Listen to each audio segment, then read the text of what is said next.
वैशाख अप्रैल मई Hindu calendar का दूसरा और सबसे पवित्र महीना है, जिसे माधव मास भी कहते हैं। 2026 में वैशाख का महीना 3 अप्रैल से शुरू होकर 1 मई तक रहेगा।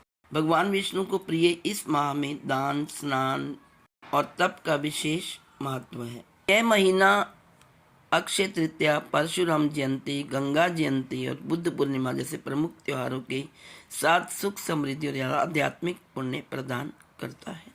वैशाख के महीने की महिमा स्कंद पुराण में बताई गई है।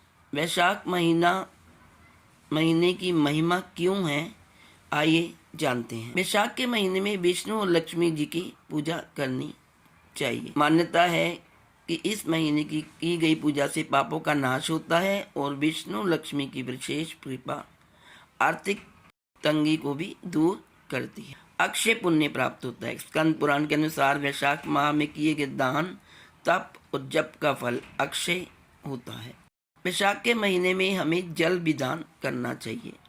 ग्रीष्म ऋतु होने के कारण इस महीने में प्यासों को पानी पिलाना, जल दान करना या जल से भरा पात्र दान करना सबसे बड़ा पुण्य माना जाता है। वैशाख में बहुत सारे प्रसिद्ध व्रत और त्यौहार आते हैं, जैसे कि बरुतनी एकादशी, अक्षय तृतीया, गंगा सप्तमी, सीता नवमी, मोहिनी एकादशी, नरसिंह जयंती और बुद्ध पूर्णिमा। इस माह में सूर्य उदय से पहले पवित्र नदी में स्नान करना और सुबह पीपल के पेड़ के नीचे दीपक जलाना शुभ माना जाता है। वैशाख माह में किया गया स्नान, दान और जप अत्यंत फलदायी होता है। सच्ची भक्ति और निस्वार्थ भाव से किया गया छोटा सा दान भी बहुत बड़ा फल देता है। वैशाख माह हिंदू धर्म में अत्यंत पवित्र माना जाता है।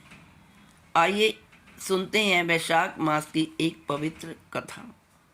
प्राचीन समय की बात है। एक नगर में एक गरीब लेकिन धर्मपरायण ब्राह्मण रहता था।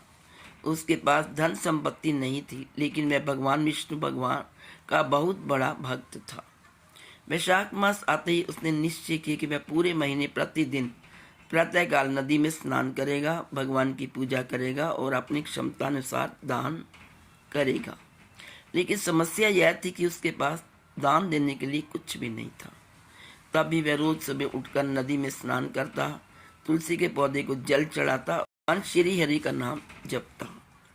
एक दिन उसकी भक्ति से प्रसन्न होकर भगवान विष्णु ने एक वृद्ध ब्राह्मण का रूप धारण किया और उसके द्वार पर आए भिक्षा मांगने। गरीब ब्राह्मण के पास देने के लिए तो कुछ नहीं था। उसके घर में केवल एक सूखी रोटी थी। उसने बिना संकोच वह रोटी भी उस वृद्ध को दे दी। वृद्ध ब्राह्मण, जो कि वास्तव में विष्णु भगवान थे, बहुत प्रसन्न हुए और उसे आशीर्वाद देकर चले गए। कुछ समय बाद उस ब्राह्मण के जीवन में चमत्कारिक परिवर्तन होने लगा। धीरे धीरे उसके घर में धन, सुख और समृद्धि आने लगी। लेकिन उसने कभी अहंकार नहीं किया और अपनी भक्ति को बनाए रखा। मृत्यु के बाद उसे मोक्ष की प्राप्ति हुई और वह भगवान विष्णु लोक में स्थान प्राप्त कर गए। दोस्तों, इस कहानी से यह संदेश मिलता है कि वैशाख मास में किया गया स्नान, दान और जप अत्यंत फलदायी होता है। भगवान भाव के भूखे हैं, धन के नहीं। सच्ची भक्ति और निस्वार्थ भाव से किया गया छोटा सा दान और पूजा भी बहुत बड़ा फल देता है।